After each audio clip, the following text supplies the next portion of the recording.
Chapter 6 The Adventures of Eustace. At that very moment the others were washing hands and faces in the river, and generally getting ready for dinner and a rest. The three best archers had gone up into the hills north of the bay and returned laden with a pair of wild goats, which were now roasting over a fire. The work had gone well so far, and it was a merry meal. Only after the second helping of goat did Edmund say, "Where's that blighter Eustace?" Meanwhile, Eustace stared round the unknown valley. It was so narrow and deep, and the precipices which surrounded it so sheer, that it was like a huge pit or trench.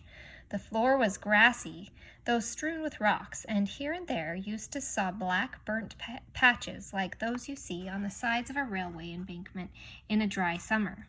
About 15 yards away from him was a pool of clear, smooth water. There was at first nothing else at all in the valley, not an animal, not a bird, not an insect. The sun beat down, and the grim peaks and horns of the mountains peered over the valley's edge. Eustace realized, of course, that in the fog he had come down the wrong side of the ridge, so he turned at once to see about getting back. But as soon as he looked, he shuddered. Apparently he had, by some amazing luck, found the only possible way down, a long green spit of land, horribly steep and narrow, with precipices on either side. There was no other possible way of getting back. But could he do it, now that he saw what it really was like? His head swam at the very thought of it. He turned round again, thinking that at any rate he'd better have a good drink from the pool first. But as soon as he had turned, and before he had taken a step forward into the valley, he heard a noise behind him. It was only a small noise, but it sounded loud in that immense silence. It froze him dead still where he stood for a second. Then he slewed round his neck and looked. At the bottom of the cliff, a little on his left hand, was a low, dark hole, the entrance to a cave perhaps, and out of this two thin wisps of smoke were coming, and the loose stones were just beneath the dark hollow were moving. That was the noise he had heard, just as if something were crawling in the dark behind them. Something was crawling. Worse still, something was coming out. Edmund or Lucy or you would have recognized it at once, but Eustace had read none of the right books. The thing that came out of the cave was something he had never even imagined. A long, lead-colored snout, dull red eyes, no feathers, no fur, a long, lithe body that trailed on the ground, legs whose elbows went up higher than its back like a spider's, cruel claws, bat's wings that made a rasping noise on the stones, yards of tail, and the lines of smoke were coming from its two nostrils. He never said the word dragon to himself, nor would it have made things any better if he had. But perhaps if he had known something about dragons, he would have been a little surprised at this dragon's behavior. It did not sit up and clap its wings, nor did it shoot out a stream of flame from its mouth. The smoke from its nostrils was like the smoke of a fire that will last much longer. Nor did it seem to have noticed Eustace. It moved very slowly toward the pool, slowly and with many pauses. Even in his fear, Eustace felt that it was an old, sad creature. He wondered if he dared make a dash for the ascent, but it might look round if he made any noise. It might come more to life. Perhaps it was only shamming. Anyway, what was the use of trying to escape by climbing up from a creature that could fly? It reached the pool and slid its horrible, scaly chin down over the gravel to drink. But before it had drunk, there came from it a great croaking or clanging cry, and after a few twitches and convulsions, it rolled round on its side and lay perfectly still with one claw in the air. The smoke from its nostrils turned black for a moment and then floated away. No more came. For a long time, Eustace did not dare to move. Perhaps this was the brute's trick, the way it lured travelers to their doom. But one couldn't wait forever. He took a step nearer, then 2 steps, and then halted again. The dragon remained motionless. He noticed, too, that the red fire had gone out of its eyes. At last he came up to it. He was quite sure now that it was dead. With a shudder, he touched it. Nothing happened. The relief was so great that Eustace almost laughed out loud. He began to feel as if he had fought and killed the dragon instead of merely seeing it die. He stepped over it and went to the pool for his drink, for the heat was getting unbearable. He was not surprised when he heard a peal of thunder. Almost immediately afterward, the sun disappeared, and before he had finished his drink, big drops of rain were falling. The climate of this island was a very unpleasant one. In less than a minute, Eustace was wet to the skin and half blinded with such rain as one never sees in Europe. There was no use trying to climb out of the valley as long as this lasted. He bolted for the only shelter in sight, the dragon's cave. There he lay down and tried to get his breath. Most of us know what we should expect to find in a dragon's lair, but as I said before, Eustace had read only the wrong books. They had a lot to say about exports and imports and governments and drains, but they were weak on dragons. That is why he was so puzzled at the surface on which he was lying. Parts of it were too prickly to be stones and too hard to be thorns, and there seemed to be a great many round, flat things, and it all clinked when he moved. There was light enough at the cave's mouth to examine it by, and of course Eustace found it to be what any of us could have told him in advance. Treasure! There were crowns, those were the prickly things, coins, rings, bracelets, ingots, cups, plates, and gems. Eustace, unlike most boys, had never thought much of treasure, but he saw at once the use it would be in this new world which he had so foolishly stumbled into through the picture in Lucy's bedroom at home. "They don't have any tax here," he said, "and you don't have to give treasure to the government. With some of this stuff I could have quite a decent time here. Perhaps in Calormen. It sounds the least phony of these countries. I wonder how much I can carry. The bracelet. Now, those things in it are probably diamonds. I'll slip that on my own wrist. Too big, but not if I push it right up here above my elbow. Then fill my pockets with diamonds. That's easier than gold. I wonder when this infernal rain's going to let up." He got into a less uncomfortable part of the pile where it was mostly coins and settled down to wait. But a bad fright when once it is over, and especially a bad fright following a mountain walk, leaves you very tired. Eustace fell asleep. By the time he was sound asleep and snoring, the others had finished dinner and become seriously alarmed about him. They shouted, "Eustace! Eustace! Cooey!" till they were hoarse, and Caspian blew his horn. "He's nowhere near, or he'd have heard that," said Lucy, with a white face. "Confound the fellow," said Edmund. "What on earth did he want to slink away like this for?" "But we must do something," said Lucy. He may have gotten lost, or fallen into a hole, or been captured by savages, or killed by wild beasts," said Drinian. "And a good riddance if he has, I say," muttered Rince. "Master Rince," said Reepicheep, "you never spoke a word that became you less. The creature is no friend of mine, but he is of the Queen's blood, and while he is one of our fellowship, it concerns our honor to find him and to avenge him if he is dead." "Of course we've got to find him, if we can," said Caspian wearily. "That's the nuisance of it. It means a search party and endless trouble. Bother Eustace." Meanwhile, Eustace slept and slept and slept. What woke him was a pain in his arm. The moon was shining in at the mouth of the cave, and the bed of treasures seemed to have grown much more comfortable.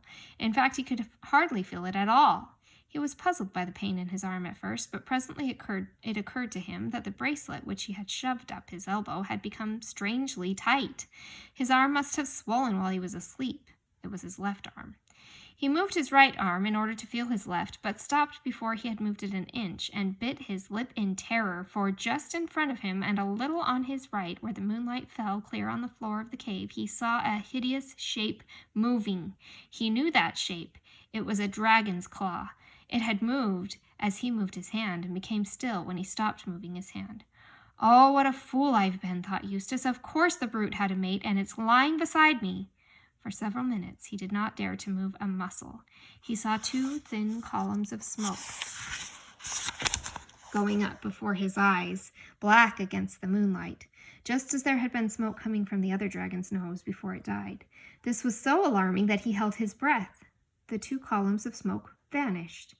When he could hold his breath no longer, he let it out stealthily. Instantly, two jets of smoke appeared again. But even yet he had no idea of the truth. Presently he decided that he would edge very cautiously to his left and try to creep out of the cave. Perhaps the creature was asleep, and anyway it was his only chance. But of course, before he edged to the left, he looked to the left. Oh, horror! There was a dragon's claw on that side, too.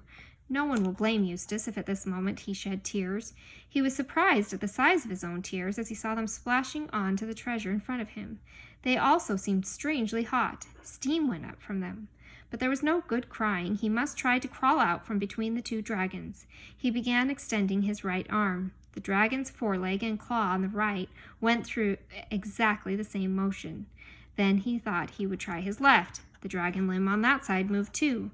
2 dragons, one on each side, mimicking whatever he did. His nerve broke, and he simply made a bolt for it. There was such a clatter and rasping and clinking of gold and grinding of stones as he rushed out of the cave that he thought they were both following him. He didn't dare look back. He rushed to the pool. The twisted shape of the dead dragon lying in the moonlight would have been enough to frighten anyone, but now he hardly noticed it. His idea was to get into the water. But just as he reached the edge of the pool, 2 things happened. First of all, it came over him like a thunderclap that he had been running on all 4s, and why on earth had he been doing that? And secondly, as he bent toward the water, he thought for a second that yet another dragon was staring up at him out of the pool. But in an instant, he realized the truth. The dragon face in the pool was his own reflection. There was no doubt of it. It moved as he moved. It opened and shut its mouth as he opened and shut his. He had turned into a dragon while he was asleep. Sleeping on a dragon's hoard with greedy, dragonish thoughts in his heart, he had become a dragon himself. That explained everything.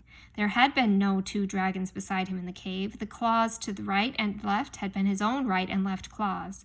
The 2 columns of smoke had been coming from his own nostrils. As for the pain in his left arm, or what had been his left arm, he could now see what had happened by squinting with his left eye. The bracelet, which had fitted very nicely on the upper arm of a boy, was far too small for the thick, stumpy foreleg of a dragon. It had sunk deeply into his scaly flesh, and there was a throbbing bulge on each side of it. He tore at the place with his dragon's teeth, but could not get it off. In spite of the pain, his first feeling was one of relief. There was nothing to be afraid of any more. He was a terror himself now, and nothing in the world but a knight, and not all of those, would dare to attack him. He could get even with Caspian and Edmund now. But the moment he thought this, he realized that he didn't want to. He wanted to be friends. He wanted to get back among humans and talk and laugh and share things. He realized that he was a monster cut off from the whole human race. And appalling loneliness came over him. He began to see that the others had not really been fiends at all. He began to wonder if he himself had been such a nice person as he had always supposed. He longed for their voices. He would have been grateful for a kind word even from Reepicheep. When he thought of this, the poor dragon that had been Eustace lifted up its voice and wept. A powerful dragon crying its eyes out under the moon in a deserted valley is a sight and a sound hardly to be imagined. At last he decided he would try to find his way back to shore. He realized now that Caspian would never have sailed away and left him, and he felt sure that somehow or other he would be able to make people understand who he was. He took a long drink, and then, I know this sounds shocking, but it isn't if you think it over. He ate nearly all the dead dragon. He was halfway through it before he realized what he was doing, for you see, though his mind was the mind of Eustace, his tastes and his digestion were dragonish, and there is nothing a dragon likes so well as fresh dragon. That is why you so seldom find more than 1 dragon in the same country. Then he turned to climb out of the valley. He began the climb with a jump, and as soon as he jumped, he found that he was flying.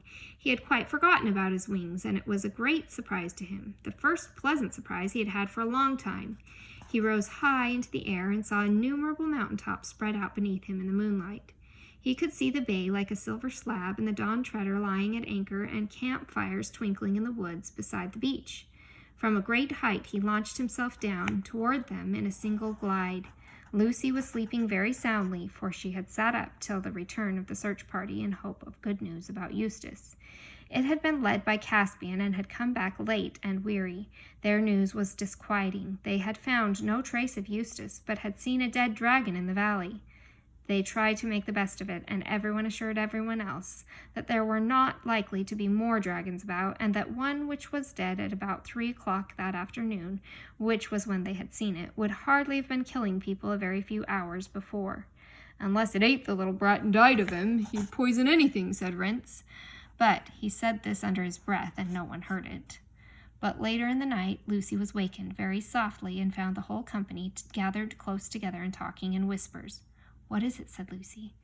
"We must all show great constancy," Caspian was saying. "A dragon has just flown over the treetops and lighted on the beach. Yes, I am afraid it is between us and the ship, and arrows are no use against dragons, and they're not at all afraid of fire." "With your majesty's leave," began Reepicheep. "No, Reepicheep," said the king very firmly. "You are not to attempt a single combat with it, and unless you promise to obey me in this manner, I'll have you tied up. We must just keep close watch, and as soon as it is light, go down to the beach and give it battle. I will lead. King Edmund will be on my right and Lord Drinian on my left. There are no arrangements to be made. It will be light in a couple hours. In an hour's time, let a meal be served out and what is left, and let everything be done silently." "Perhaps it will go away," said Lucy. "It'll be worse if it does," said Edmund, "because then we shan't know where it is. If there's a wasp in the room, I like to be able to see it." The rest of the night was dreadful, and when the meal came, though they knew they ought to eat, many found that they had very poor appetites, and endless hours seemed to pass before the darkness thinned and the birds began chirping here and there, and the world got colder and wetter than it had been all night, and Caspian said, "Now for it, friends." They got up, all with swords drawn, and formed themselves into a solid mass, with Lucy in the middle and Reepicheep on her shoulder. It was nicer than the waiting about, and everyone felt fonder of everyone else than at an ordinary time. At moments later, they were marching. It grew lighter as they came to the edge of the wood, and there on the sand, like a giant lizard or a flexible crocodile or a serpent with legs, huge and horrible and humpy, lay the dragon. But when it saw them, instead of rising up and blowing fire and smoke, the dragon retreated. You could almost say it waddled back into the shadows of the bay. "What's it wagging its head like that for?" said Edmund. "And now it's nodding," said Caspian. "And there's something coming from its eyes," said Drinian. "Oh, can't you see?" said Lucy. "It's crying. Those are tears." "I shouldn't trust to that, ma'am," said Drinian. "That's what crocodiles do to put you off your guard." "It wagged its head when you said that," remarked Edmund, just as if it meant no. "Look, there it goes again." "Do you think it understands what we're saying?" asked Lucy. The dragon nodded its head violently. Reepicheep slipped off Lucy's shoulder and stepped to the front. "Dragon," came his shrill voice, "can you understand speech?" The dragon nodded. "Can you speak?" It shook its head. "Then," said Reepicheep, "it is idle to ask your business. But if you will swear friendship with us, raise your left foreleg above your head." It did so, but clumsily, because that leg was sore and swollen with the golden bracelet. "Oh, look," said Lucy, "there's something wrong with its leg. The poor thing, that's probably what it was crying about. Perhaps it came to us to be cured like Androcles and the lion." "Be careful, Lucy," said Caspian. "It's a very clever dragon, but it may be a liar." Lucy had, however, already run forward, followed by Reepicheep, as fast as his short legs could carry him, and then, of course, the boys and Drinian came too. "Show me your poor paw," said Lucy. "I might be able to cure it." The dragon that had been Eustace held out its sore leg gladly enough, remembering how Lucy's cordial had cured him of seasickness before he became a dragon. But he was disappointed. The magic fluid reduced the swelling and eased the pain a little, but it could not dissolve the gold. Everyone had now crowded round to watch the treatment, and Caspian suddenly exclaimed, "Look!" He was staring at the bracelet.